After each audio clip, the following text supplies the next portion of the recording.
हाँ तो बच्चों, आज मैं आपको बहुत इंपॉर्टेंट चैप्टर पढ़ाने जा रहा हूँ। इसका नाम है क्वाड्रेटिक इक्वेशन। और क्वाड्रेटिक इक्वेशन 10th में आपने पढ़ा है और बहुत इंपॉर्टेंट चैप्टर है। एक्चुअल में ये चैप्टर आता है अलजेब्रा में, लेकिन नाम है इसका क्वाड्रेटिक इक्वेशन। चलो देखते हैं क्वाड्रेटिक इक्वेशन को।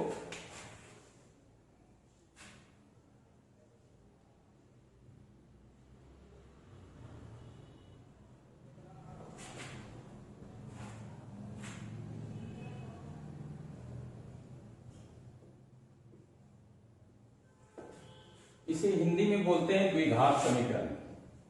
इसे हिंदी में बोलते हैं द्विघात समीकरण। अब आपको ये समझ में आएगा ये द्विघात क्यों बोला गया है। द्विघात का मतलब होता है पावर 2। हम क्वाड्रेटिक इक्वेशन किसे कहते हैं ये पहले समझेंगे। क्वाड्रेटिक इक्वेशन है क्या, तो ये कुछ भी नहीं है, यही है equation of power 2। Equation of power 2। Equation of power 2। यदि कोई इक्वेशन है जिसमें कि पावर बोले या नहीं तो आप इसे डिग्री बोलो।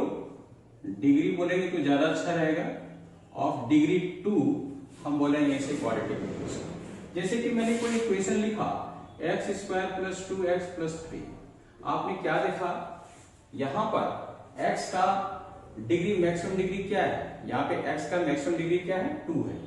तो ये एक क्वाड्रेटिक इक्वेशन है। यदि आप मान लिया जाए आप इसका फॉर्मेट को देखें तो फॉर्मेट इसका होता है ax² + bx + c = 0। ये हमारा क्वाड्रेटिक इक्वेशन का फॉर्मेट है। ठीक है। अब देखो इस इक्वेशन में आपको वैल्यू फाइंड करना है x का ऐसा वैल्यू जो कि इस इक्वेशन का सॉल्यूशन कर रहा है। और उसी वैल्यू को ही हम क्या बोलते हैं, तो हम बोलते हैं रूट्स, हम बोलते हैं जीरोस, हम बोलते हैं सॉल्यूशंस, हम यही बोलते हैं।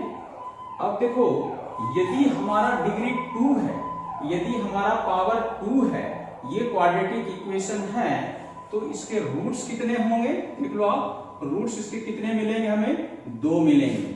सॉल्यूशन कितने मिलेंगे भाई, 2 ही मिलेंगे। ठीक है। जीरोस कितने मिलेंगे, तो 2 मिलेंगे। आपको हिंदी में इसको मूल भी कहते हैं, शून्यक भी बोलते हैं और हल भी बोलते हैं। सॉल्यूशन यदि कहीं है तो उसको हम हल बोलते हैं, जीरोस है तो शून्यक भी बोलते हैं।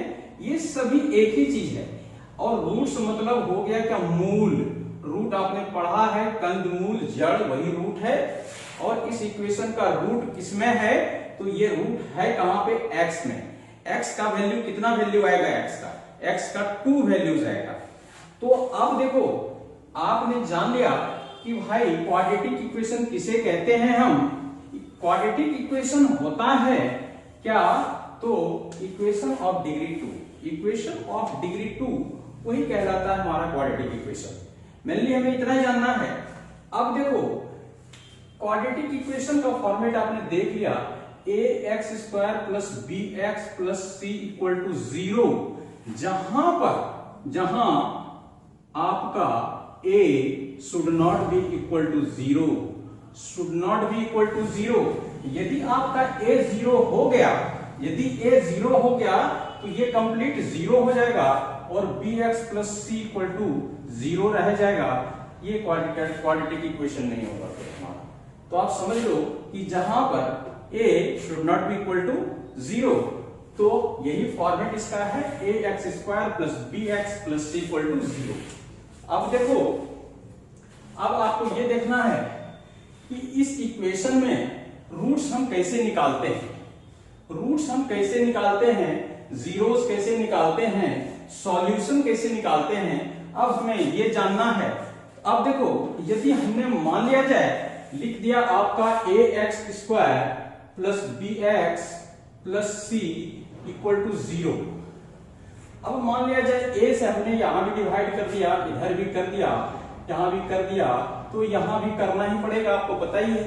अब देखो इसने क्या किया, इसको कैंसिल किया, तो x square equal to b by a x plus c by a equal to 0 में ए से डिवाइड हो रहा है, क्या 0 होगा? जरूर होगा, अवश्य होगा, क्यों नहीं होगा? अब देखो, अब मान लिया जाए हमने ऐसा कर दिया कि यहां पर एक्स स्क्वायर प्लस, क्या हम ऐसा कर सकते हैं क्या हम ऐसा कर सकते हैं? अब देखिए आप c by a equal to 0, कोई दिक्कत है? अब देख लो आप, यहां पे हमने 2 लगाया तो यहां भी 2 है, दोनों कैंसल आउट होकर के यही रह जाएगा। तो यदि हमने ऐसा कर दिया तो अब देखो, अब हम आगे क्या, कुछ मुझे याद आ रहा है कि एक्स स्क्वायर प्लस 2ab, ए स्क्वायर प्लस 2ab, यानी कि b का जगह किसने लिया है? b अपॉन 2a ने लिया है। तो हम क्या इसको ऐसा भी कर सकते हैं क्या? 2 into x into b by 2a, a square plus 2ab plus b square के जगह पे b यही आ जाएगा। अब देखो, अब आपने एक एक्स्ट्रा चीज इसमें ऐड कर दिया ये, तो क्या आप इसको फिर हमें क्या करना पड़ेगा? सब्ट्रैक्ट करना पड़ेगा।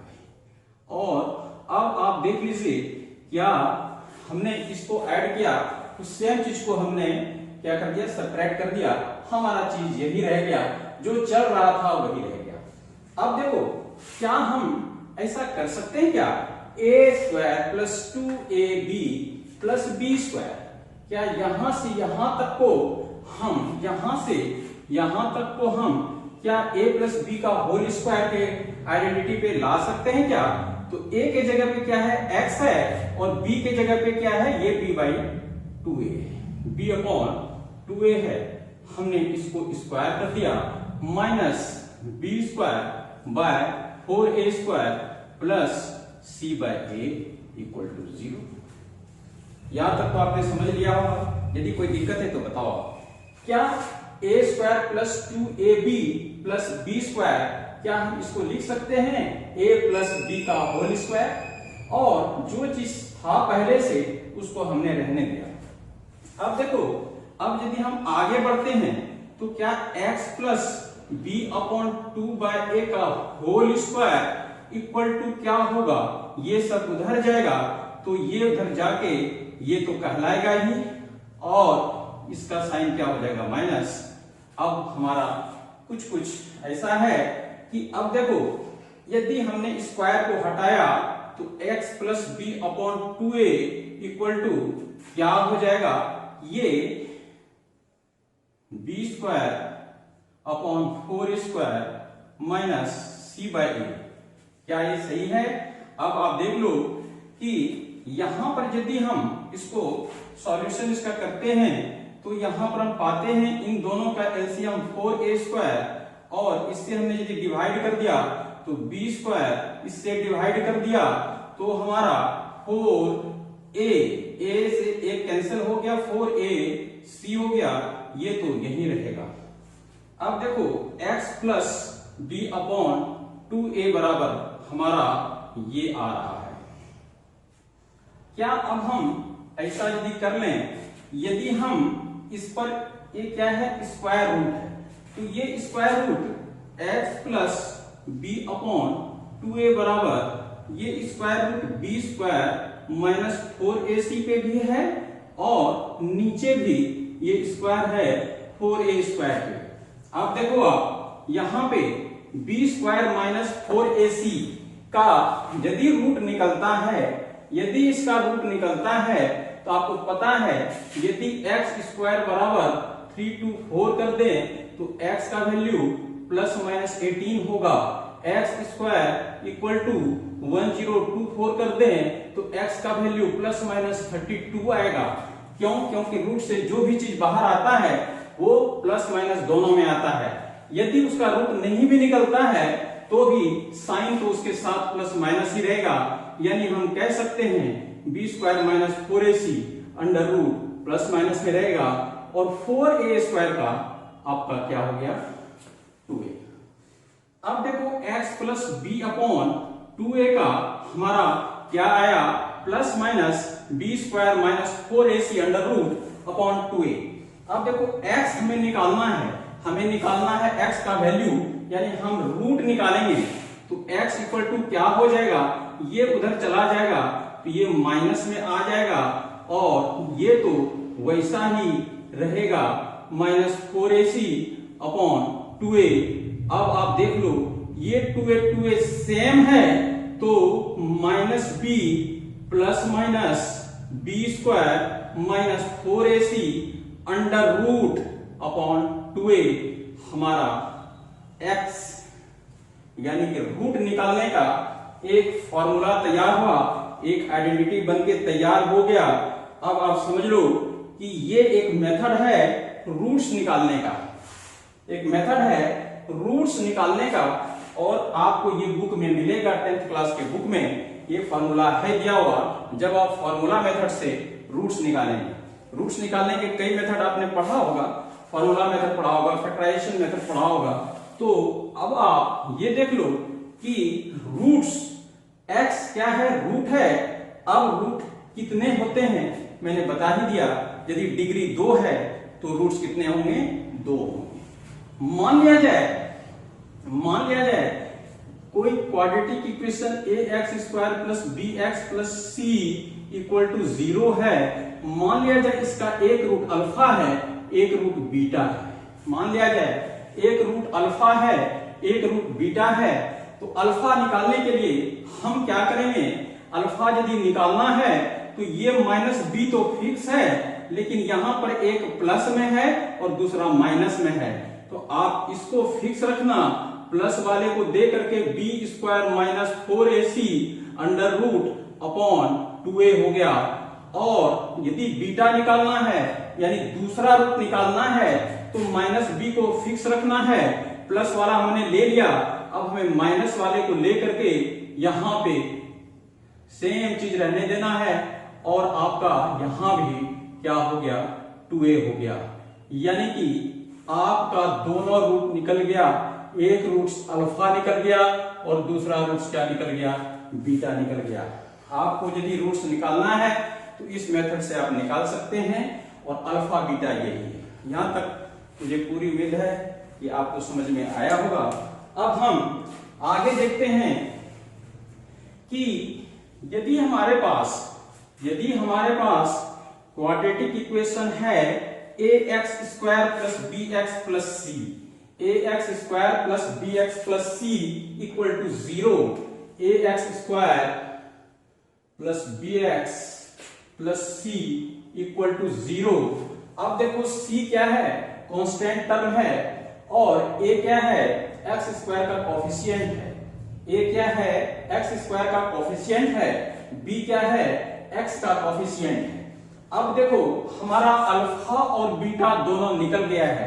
यदि हम इस दोनों रूट्स को ऐड कर दें, यदि हम अल्फा प्लस बीटा कर दें तब क्या होगा, अल्फा हमारा minus b plus b square minus 4ac upon 2a, और बीटा हमारा minus b square minus 4ac under root 2a। यही है। अब आप देख लीजिए कि क्या हम अल्फा को क्या हम ऐसा लिख सकते हैं क्या, अल्फा को यदि हम ये 2a इसके साथ भी लगा दें, इसके साथ भी लगा दें, तो क्या ऐसे भी तो हो सकता है जो कि पहले था B square minus 4ac upon 2a। अब देखो यदि हम बीटा लिखना चाहें तो माइनस बी के नीचे 2a और यहां पे B square minus 4ac upon 2a, आपका ये बीटा हो गया। यदि हम दोनों को जोड़ते हैं, दोनों को ऐड करते हैं, तो अल्फा प्लस बीटा का क्या रिजल्ट आएगा आप देख लो। देखो ये सेम चीज दोनों है, दोनों सेम चीज हमारे पास 2 मिल गया है, यानी कि माइनस बी बाय 2a 2 है। और देखो ये सेम चीज हम ऐड कर रहे हैं, एडिशन में कोई साइन चेंज नहीं होगा, सेम चीज में सेम चीज सब्ट्रैक्ट हो गया, 0 हो गया, यानी कि ये 2 भी कैंसिल हो जाएगा। अल्फा प्लस बीटा हमारे पास रह गया माइनस बी अपॉन ए। यानी कि अगला आइडेंटिटी आपका तैयार हो रहा है जो कि 10th क्लास में है, आपने पढ़ा है। Alpha plus beta equal to minus b upon a. Alpha plus beta equal to minus b upon a. अब आपको मान लिया जाए, अब आपको कहे कि इसी को हम क्या कहेंगे, सम ऑफ रूट्स। इसी को क्या कहेंगे हम, सम ऑफ रूट्स, मूलों का योगफल। मूलों का योगफल हम इस फॉर्मूले से निकाल लेंगे, माइनस बी बाय ए। आपको दिख जाएगा ये बी है और यही ए है, यही दोनों पुट करके हम इसको ऐड कर सकते हैं। ये हमारा हो गया sum of roots equal to minus b upon a. अब हम यदि निकालना चाहें product of roots, product of roots, मूलों का गुणनफल, मूलों का गुणनफल, मूलों का गुणनफल क्या होता है, क्या रिजल्ट आता है, तो हम अल्फा को लेते हैं, बीटा को लेके दोनों को मल्टीप्लाई कर देते हैं। अब आपके सामने अल्फा की जगह पे क्या है, minus b upon 2a plus b square minus 4ac under root upon 2a, ये अल्फा है। और अब हम बीटा को भी यहां रख करके मल्टीप्लाई करेंगे तो रिजल्ट हम देखते हैं क्या आता है, और अभी तुरंत आपके सामने रिजल्ट आएगा। अब देख लो, ये हालत में कुछ कुछ तुमको याद तो आता ही होगा कि भाई a plus b into a minus b का आइडेंटिटी क्या है। देख लो यहां पर ये चीज सेम है, ये सेम है, ये अलग है, ये डिफरेंट है। कुछ कुछ याद आया होगा कि a plus b into a minus b क्या होता है, तो माइनस बी अपॉन 2a का होल स्क्वायर होता है, और minus b square minus 4ac upon 2a का भी स्क्वायर होता है, यानी a square minus b square. अब देखो minus b into minus b b square, 2a into 2a 4a square, यहां पर चलते हैं। आपको पता है ये स्क्वायर इस पे भी है, ये स्क्वायर इसके भी है। यदि आपको इस पर स्क्वायर कोई दे दे तो रिजल्ट क्या आता है, 3 आता है, क्योंकि ये इसका पावर पहले से ही हाफ है और पावर पावर मल्टीप्लाई होकर के, यानी कि ये इसको कैंसिल कर देगा, B square minus 4ac upon क्या रह जाएगा, 4a स्क्वायर। अब देखिए B square minus 4a square, यहां पर ये हुआ, ये दोनों सेम है, इसलिए एलसीएम यही रह जाएगा, b square minus b square plus 4ac, ये दोनों कैंसिल हो गया। अल्फा इंटू बीटा का रिजल्ट क्या आया, 4ac अपॉन 4a स्क्वायर। अब देखिए 4 4 कैंसल, ये कैंसल, यानी कि रिजल्ट क्या आया, c upon a, c upon a। ये हमारा हो गया प्रोडक्ट ऑफ रूट्स, ये हमारा हो गया प्रोडक्ट ऑफ रूट्स। अब आपका कुछ कुछ क्लियर हुआ, सम ऑफ रूट्स क्या होता है, प्रोडक्ट ऑफ रूट्स क्या होता है। अब देखो यदि कोई भी क्वाड्रेटिक इक्वेशन आपके पास है तो रूट्स उसमें कितने होते हैं, 2। सॉल्यूशंस कितने होते हैं, 2। आपसे पूछे कि भाई जीरोस कितने होते हैं तो भी बोलोगे 2, यदि वो क्वाड्रेटिक इक्वेशन है। और क्या 2 होता है, इसके फैक्टर्स भी 2 होते हैं, इसके फैक्टर्स भी 2 होते हैं, ये हम बताएंगे भी कैसे होते हैं। चलो अब हम इसे देखते हैं आगे की।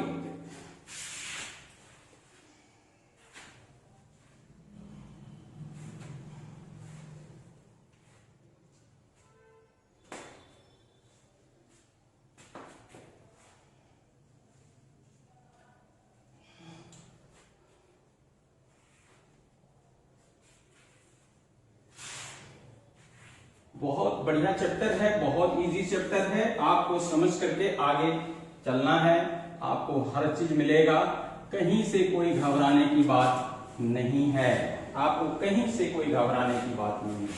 आपने देख लिया कि भाई क्वाड्रेटिक इक्वेशन होता क्या है, तो ax square plus bx plus c equal to 0। क्या हमने a से डिवाइड किया था, x square b by ax plus c by a. याद तो आया आपको, कुछ तो याद आया। क्या आप ऐसा कर सकते हैं क्या, एक्स स्क्वायर माइनस यहां ले लें, फिर यहां भी माइनस ले लें और इसको रखें plus c by a equal to 0। तो क्या ये माइनस है, ये माइनस है। अब देखो आपको ये माइनस बी बाय ए को देख करके ये याद आया कि भाई माइनस बी बाय ए तो सम ऑफ रूट्स होता है और सी बाय ए तो प्रोडक्ट ऑफ रूट्स होता है। क्या हम इसके जगह पे इसे सब्स्टिट्यूट कर सकते हैं, क्या इसे रख सकते हैं? तो एक्स स्क्वायर माइनस यदि हम रखते हैं तो अल्फा प्लस बीटा रखते हैं और एक्स बाहर रहेगा, सी बाय ए के जगह पे ये रहेगा इक्वल टू 0। अब आप देख लो कि यदि हम x square minus alpha x करते हैं माइनस बीटा एक्स करते हैं, ये हो गया अल्फा बीटा इक्वल टू 0। यदि हमने इस दोनों में और इसमें कॉमन कुछ लेते हैं तो वो कॉमन आएगा, x माइनस अल्फा बचेगा। यहां पे बीटा यदि ले लेते हैं, क्योंकि माइनस लिया है तो इसका भी माइनस ले लेंगे, तो जब माइनस ले लिया तो माइनस माइनस प्लस बना है ये, और ये आपका अल्फा हो गया। अब देखो अब देख लो इसमें और इसमें फिर हम क्या ले सकते हैं कॉमन, तो x माइनस अल्फा ले लिया तो क्या बचा, x माइनस बीटा, और आपका यही दो फैक्टर्स हुआ, यही दो फैक्टर्स हुआ आपका। अब आप देख लो कि x का वैल्यू यहां से हमें क्या निकलेगा, अल्फा। दो फैक्टर, दो चीज का मल्टीप्लीकेशन यदि आपको 0 है तो इन दोनों में से जरूर कोई एक 0 है, या तो आइदर x विल बी 0 और y equal to 0। If x minus alpha equal to 0 then value of x will be alpha. If alpha minus beta equal to 0 then x equal to beta. यानी कि हम कह सकते हैं x का ही value क्या क्या होता है, अल्फा और बीटा होता है। यही हमें समझना है इस चैप्टर में कि भाई हम कैसे करेंगे आगे, और बहुत इजी चैप्टर है। पहले मैं आपका कंसेप्ट क्लियर करता हूं, फिर मैं सवाल पे आऊंगा। किस तरह से सवाल बनेगा, बहुत ही आसान तरीके से बनेगा सवाल। अब आप देख लो कि यदि हमारा कोई इक्वेशन है, कोई इक्वेशन बनाना है, यदि अल्फा दे दिया 3, बीटा दे दिया 5, तो आप इक्वेशन कैसे बनाओगे, x square minus alpha plus beta into x plus c equal to 0, sorry plus alpha into beta equal to 0। ये हमारा क्वाड्रेटिक इक्वेशन बनाने का एक तरीका निकला कि इस प्रकार से हम क्वाड्रेटिक इक्वेशन बना सकते हैं यदि हमें रूट्स मिल जाए। अब देख लो आप, एक्स स्क्वायर माइनस 3 प्लस 5 मिलके 8x हो गया और 3 इंटू 5 मिलके 15 हो गया। हमें कांस्टेंट टर्म भी मिल गया। कभी a इक्वल टू 0 नहीं होता है, यदि कुछ नहीं है तो a का वैल्यू 1 होता है, and this is your quadratic equation. आप आराम से क्वाड्रेटिक इक्वेशन बना लोगे, कहीं से कोई दिक्कत नहीं है। अब आपको मैं नेक्स्ट क्लास में इस पर बेस्ड सवाल कराऊंगा, कैसे कैसे सवाल आते हैं। वैसे सवाल मैं एक छोटा सा देता हूं आपको, देखते हैं कैसे होता है सवाल।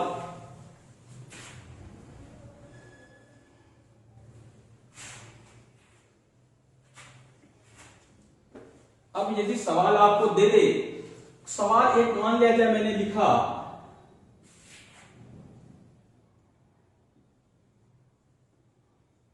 Product of two successive natural number is 20। Find the numbers. यदि दो लगातार प्राकृतिक संख्याओं का गुणनफल 20 है तो प्रोडक्ट ऑफ टू सक्सेसिव या कंसेक्यूटिव कुछ भी रहे, दो लगातार प्राकृतिक संख्याओं का गुणनफल 20 है तो आप उन संख्याओं को बताएं। अब देखो यदि ऐसा सवाल आपको आ जाता है तो समझना चाहिए हमें ये सवाल किस चैप्टर का है, तभी आपके दिमाग में आना चाहिए ये शायद क्वाड्रेटिक इक्वेशन का है। आपको पता है नेचुरल नंबर 4, 5, 6 कुछ भी हो सकता है। अब कंसेक्यूटिव कहा गया, लगातार कहा गया, 10, 11 भी लगातार दो प्राकृतिक संख्या है, 20, 21 भी दो लगातार सक्सेसिव नेचुरल नंबर है।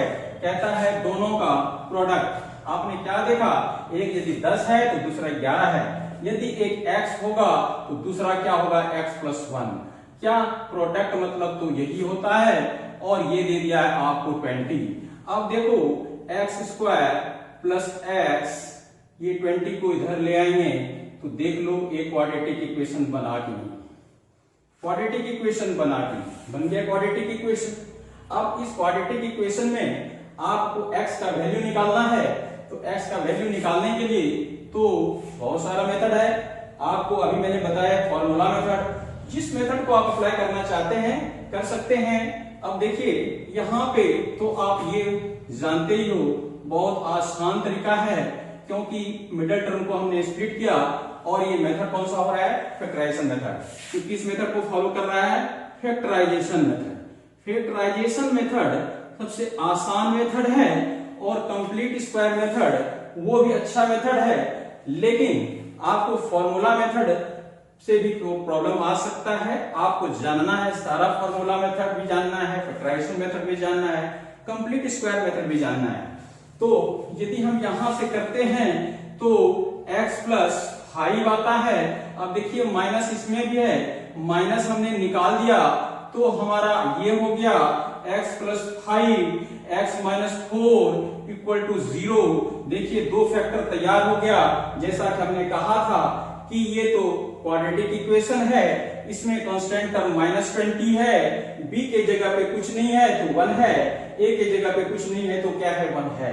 अब देखिए दो फैक्टर हो गया तो x का वैल्यू क्या क्या आएगा, 5 और 4, यानी वो नंबर क्या क्या है, 4 और 5 है। इस टाइप के सवाल आपके क्वाड्रेटिक इक्वेशन में है। यहीं पे दो लगातार सक्सेसिव यहाँ पे ऑड नंबर आपको दे दे, successive odd number product of two successive odd numbers is 35 दे दे, बोले फाइंड द नंबर्स। तो यदि आपने सक्सेसिव ऑड नंबर का मतलब क्या होता है, ऑड यदि 3 है तो अगला ऑड क्या होगा, 5 है। एक ऑड यदि 11 है तो अगला क्या होगा, 13 है। एक यदि 101 है तो एक 103 होगा। यानी कि आप देख रहे हो हमेशा दो का डिफरेंस होता है ऑड नंबर या इवन नंबर, एक छोड़ के एक आता है। यदि आपने एक x लिया तो अगला x + 2 आएगा, दो ऐड करने के बाद ही मिला 5, 11 में दो ऐड करने के बाद ही मिला 13। अब इन दोनों का प्रोडक्ट कहता है 35 है, यानी कि x² + 2x - 35 = 0। आपका क्वाड्रेटिक इक्वेशन तैयार हो गया। अब आपको कहता है कि भाई हमें x का वैल्यू चाहिए। x का वैल्यू हमने बोला आपको ± b² - 4ac / 2a, हमने ये कहा अभी। अब देखिए यदि आप यहां से चलते हैं तो b के जगह पे 2 है तो यहां -2 हो जाएगा, प्लस b के जगह 2 है तो 2 का स्क्वायर हो जाएगा, -4 × a का कोफिशिएंट कुछ नहीं है, x का कोफिशिएंट तो 1 है, और c = -35 है। अब देखिए 2 × 1 हो गया। अब आप यहां से यदि हम आगे बढ़ते हैं, -2 प्लस -2 × 2 = 4 हो गया, -4 × -35। अब देखिए बाय 2 है, -2 प्लस माइनस, अब यहां पर देखो -4 × -35 क्या होगा, 4 माइनस 4 × 5 = 20, 4 × 12 = 14, 140 हो गया। अब यहां पर 2 हुआ। अब यहां पे आपको -b प्लस -b² - 4ac, यहां पे ये हो गया 2, और यहां पर 2 × 2 = 4 हुआ। अब यहां पे a है तो a की जगह पे 1 है, और यहां पे -35 है। अब आप यहाँ पे अंदर में क्या देख पा रहे हो, अंदर में आप क्या देख पा रहे हो कि यहाँ पे 4 माइनस 140 है, 4 माइनस 140। वैसे इस सवाल को आप इस मेथड के अलावा यदि फैक्टराइजेशन मेथड से चलें तो बहुत आसानी से होने वाला है, और ये हो जाएगा 7x minus 5x minus 35 equal to 0, x plus 7 minus 5x plus 7 equal to 0, x minus 5 into x plus 7। आपका आंसर देखो किसमें आ रहा है, x का वैल्यू आपका 5 हो रहा है, एक वैल्यू माइनस 7 हो रहा है। अब हमें ये देखना है कि यदि हम इसको इसमें से लेस करते हैं तो ये 1/4 ये आ रहा है आपका, यदि हम 4 माइनस करते हैं तो 136 आ रहा है। क्या ये कुछ गड़बड़ लग रहा है, इसमें कहीं कुछ गड़बड़ हुआ है, इसको हम चेक करते हैं। आपको इस मेथड से ही चलना है, अभी इसमें फैक्टराइजेशन मेथड इस सबसे बेस्ट मेथड है और आपको वही बेस्ट ही समझना है, सीखना है। चलो ठीक है, नेक्स्ट क्लास में मैं आपको कराता हूँ, इस पर बेस्ट सवाल सब कराता हूँ, एक बेहतरीन सा सवाल मैं लेके आऊंगा और इसको आप समझ लिए होंगे, और यदि समझ लिए हैं तो अपना हमारे वीडियो को सब्सक्राइब करना ना भूलें और लाइक भी करें। Thank you.